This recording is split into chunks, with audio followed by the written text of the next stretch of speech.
So I know it's been a really long time since we've posted anything, but there's a good reason for it. There's been so much happening out here. It's been almost impossible, as I run into things, it's been almost impossible to get a camera out and do things and video while we're doing things. So I'm gonna show you around and update you on what's been keeping us so dang busy all the time. Come along. So first off, I know if you follow us on Facebook, you'll know that we built this little annex for our goats. Their winter paddock, which was up behind the barn here, had turned to dirt over the winter time. Now at that point we had just Lily and Snarler, our two goats, and Piglet, our big mama pig, who was pregnant all winter long. And now we have added some goats. They're hiding from me, but here in front of me, let's see if I can zoom in without killing things. This is a mama, so her name is Skippy. Hi, Skippy. She's still a little bit freaked out by us, but that's all right. So she's a Nigerian dwarf, and she came to us with her baby. Now, baby is a half boar goat. So Lily over here, she is a boar, and Snarler is a Nigerian dwarf. Oh, speaking of Snarler, you speak his name and he will appear. Hey, buddy. What's up? So they have a nice space where they can come out here and get some nice grass. Because like I said, at the time, back behind the hill, or behind the barn here, was all dirt. So we made this little annex where just the goats could get to and not the pigs. And they can come out here, they've got their trampoline, and they can play and have a good time without the pigs bothering them. So when we got Skippy and her baby, we named her Rosie. We moved Piglet into the isolation yard, which is over here. Let's see if we can get to it. Over here. So they can still see each other through the fence, but Piglet has some space so that she can just be her mama self. She is due, gosh, in less than a week. She's starting to bag up in her teats already, so things are getting ready to happen. And she is ready to be done, I think.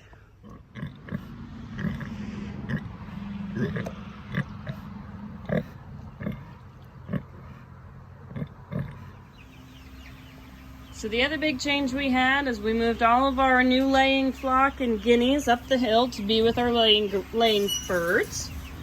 And we've moved our third batch of baby meat chickens and my daughter's 4-H chick chain chicks. We've got 23 black Australorp in here and our meat birds.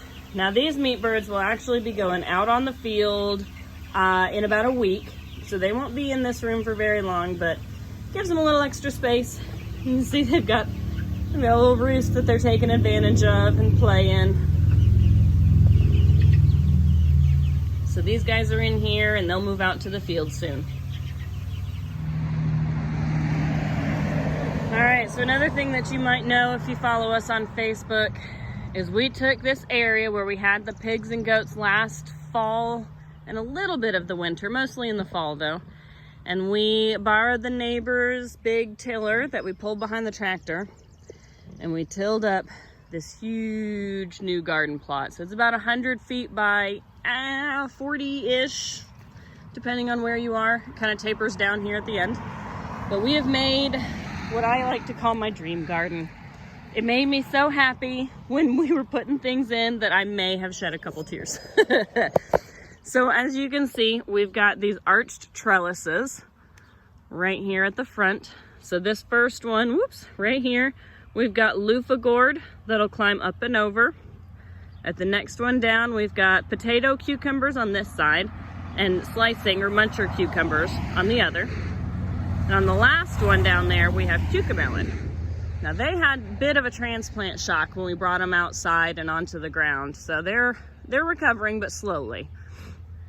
And then down through the middle, because you can't have wasted space, down through the middle, we've got all our zucchinis. And on the very end is spaghetti squash. So those will be fun. Then over here, we have Tennessee half-runner beans all along this trellising. They're coming up beautifully. Now everything we put out here, we started from seed. So some are a little farther along than others. Although, no, that made a liar out of me. My cantaloupes did not start. They didn't germinate. So I did have to go to the store and buy some cantaloupes. So here in this section, we've got those cantaloupes. We've also got watermelon all up the side and through here. And then in the middle is eggplant.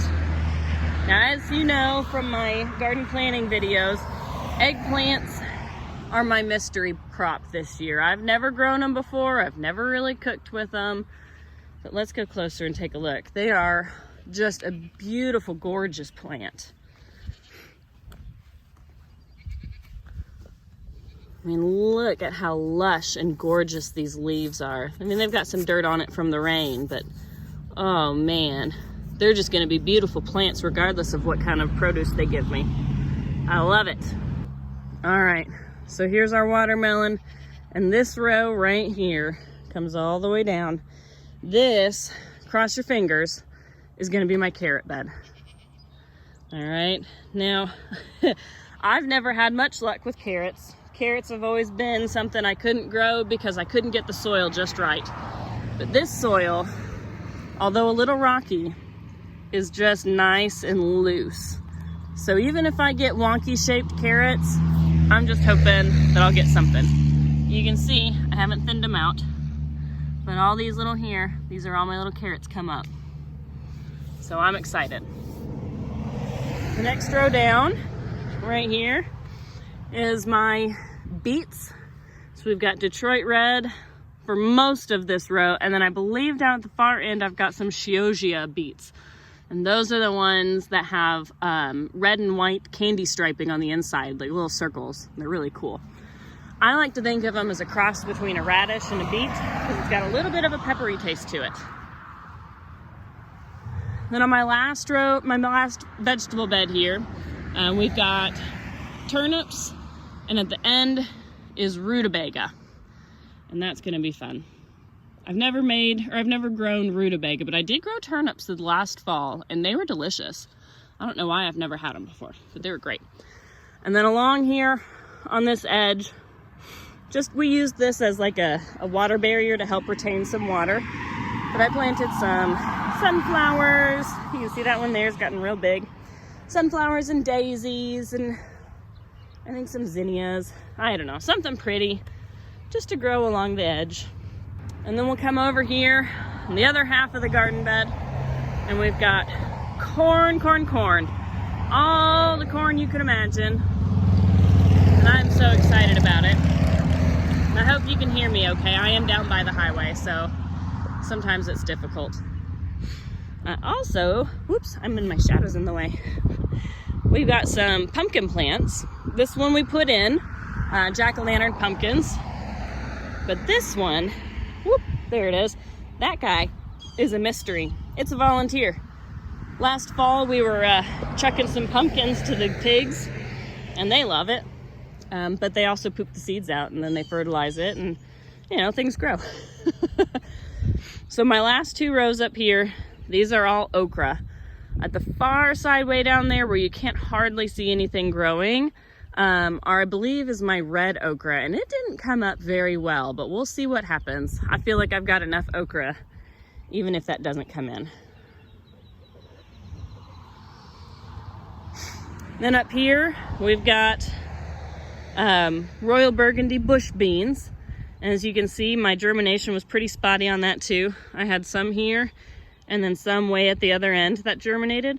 But just today I went through and I planted some more seeds. So I'm hoping that they will come up and we'll have some good, beautiful burgundy beans. And then down here way at the end are my tomatillos. Brandon loves to have tomatillos, especially with the pork that we raise. He likes to make, oh, well, he's gonna have to put a tag on the video because I don't remember what it's called, but it's delicious. We use a pork shoulder and the tomatillos and peppers, and oh, it's gonna be good. So the other reason we've been super busy are these boys right here. Hi, boys. We have recently acquired 3 wonderful bucks. And we had to work on fencing because we could not have them in. Oh, sorry about that, bad camera woman. We can't have them in with the girls. Rosie is too young and Mama is still nursing her, so we had to wait. But these two boys here are brothers, Willie and Nelson. Willie's the brown one, Willie, and Nelson's tall and white. And this stinker coming up behind them is Draco. Now Draco, meh, hi. Draco is an escape artist. He's constantly getting out. I don't know where he gets out most of the time, but it's fun. But they're sweet boys. They stinky, stinky bucks. Huh, boys? Yeah.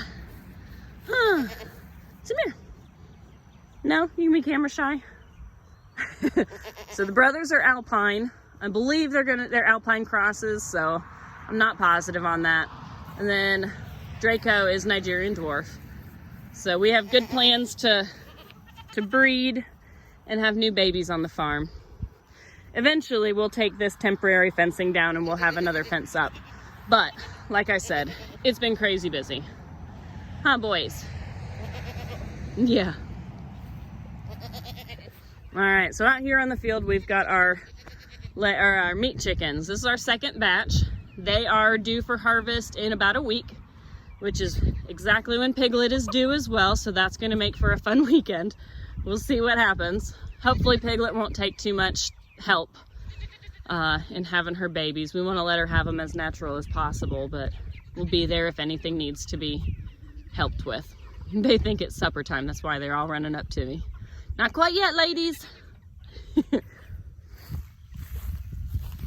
then over here in our hi piggies, this is the top of the winter paddock. So we're around the back side of the barn. So these are our feeder pigs for the year. We've got 4 of them, little girls. They just happen to all be girls. It's all that was left when we got to them. Hi. Hi. How are you doing, piggy piggies?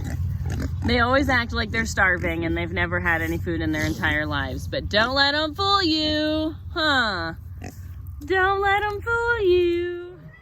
So this is another reason we've been so busy.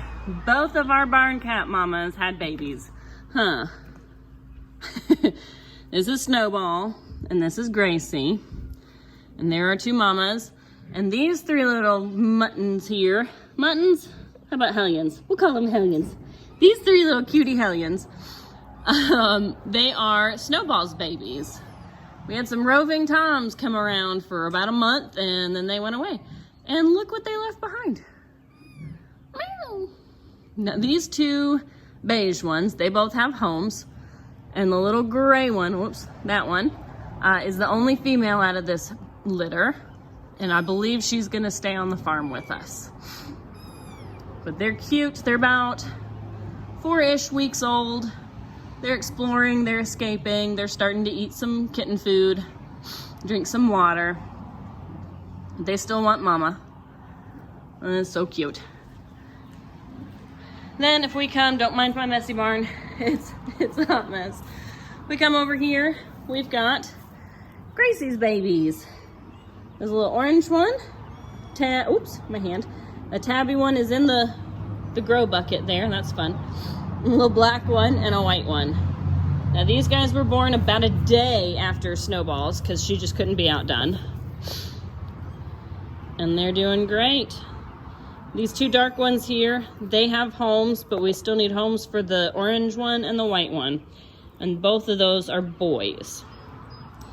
So if you know anyone in the East Tennessee area who needs some barn cats, hit us up in the comments. They need a home.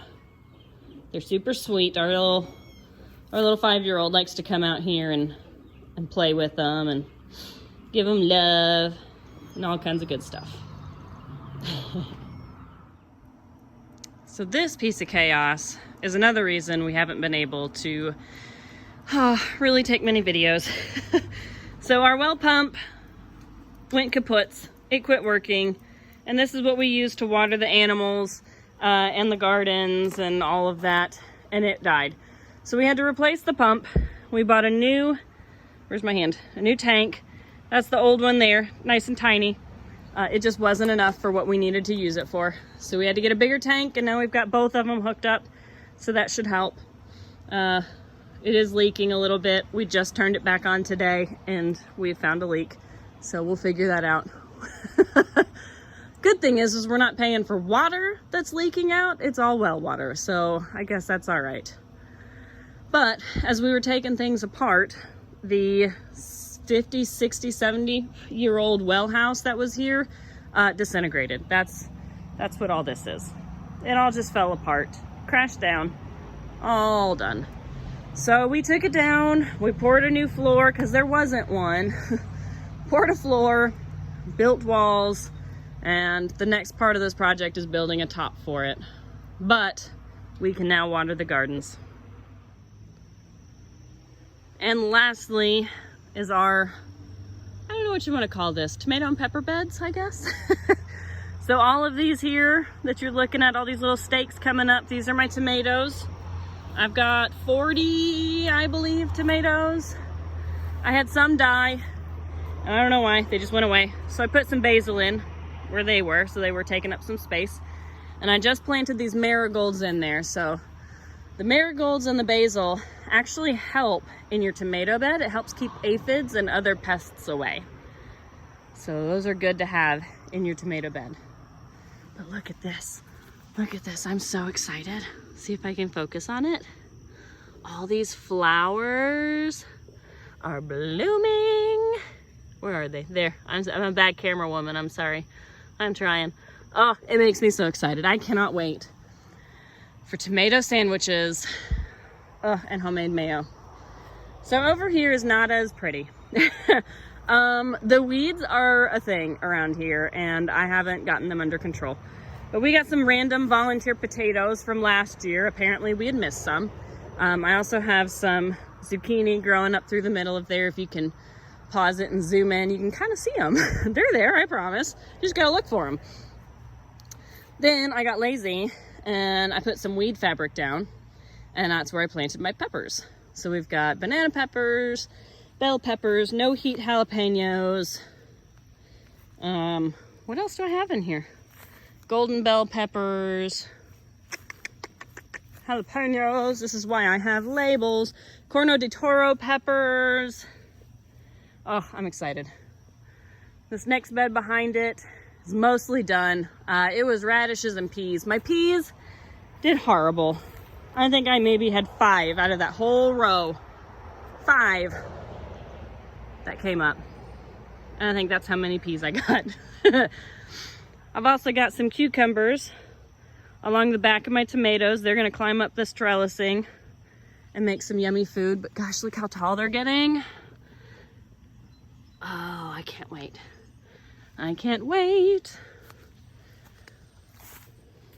And then we've got potatoes. A nice big mass of potatoes. I can't tell you what I have in here because I don't know. They were saved from last year. There's some purple potatoes, some yellow potatoes, some red potatoes. What their real names are, I don't know. I don't know. I didn't label anything, and they're from last year, so who knows. And then along back side here, I tried planting some more beans. They're doing okay. This bed was a brand new bed. If you looked back at the garden prep video, you'll see Brandon using the tractor. We had to cut a tree down that was gonna fall, and we used it to build this bed with.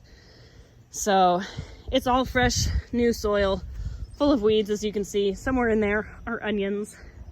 That's terrible. I really need to get in there and do that. Now that everything else is coming to an end, it's time for this one. All right, so, oh no, one more thing. I almost forgot my little herby bed here. So this, oops, there we go. This bed is kind of my perennial herb bed, and my bed where I can stick things I don't have room for. So we've got we've got tarragon. It's up here at the top. I've got 2 tomatoes. They're black seaman tomatoes. And then we also have dill. And then we have this huge, beautiful, I bought one oregano plant 2 years ago. And it is just amazing. We've got echinacea tucked Down inside there is some more dill. Hello, dill. Rosemary, again, one plant purchased, giant things of rosemary. Oh, look at this. Look at this beautiful lavender come up. Oh my gosh. Now I know I should probably do something with this lavender, but I just want to look at it. I want to let it grow, and I want to feed the bees, and I want to look at it. And it's just fun. Then on the other side is some more dill. It's been a little dry the last couple of days, so I need to bring a watering can up to this one because my sprinklers don't hit it. Usually it's okay because oregano and rosemary don't care, but my dill does. So I had the goats in a temporary yard eating all of the poison ivy that was coming up because I am severely allergic to poison ivy. It's terrible. I break out and it's just a mad mess. Lily decided that she didn't want to stay in there and saw my beautiful garden up here hidden in the weeds. Don't know how she found it, but she did. And found all of my broccolis. Now there's none left. I don't know if you can see it. You should be able to. Yep. This one here, she ate all the leaves.